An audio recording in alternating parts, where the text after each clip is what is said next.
ഒരു പുരയിൽ 4 ആൾ ഉംറക്കോയോ ആ പുരയിൽ 14 മുസാഫ് ഉണ്ടാവും. പിന്നെന്തിനത്? അത് തുറന്നു ഓതണം, ബഹുമാനിക്കണം. 2 മുസാഫ് ഒരാക്കുണ്ടെങ്കിൽ മാറി മാറി ഓതണം എന്നാ കണക്ക്. ഒന്നും ഉപയോഗപ്പെടുത്താതെ വെക്കരുത് എന്നാ. അത്രയും ബഹുമാനം പാലിക്കേണ്ടതാണ്. ആ ബഹുമാനം കൂടി കാത്തു സൂക്ഷിക്കണം.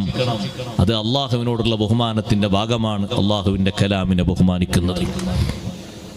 ആ ബഹുമാനം വളരെയധികം ശ്രദ്ധിക്കണം, സൂക്ഷിക്കണം.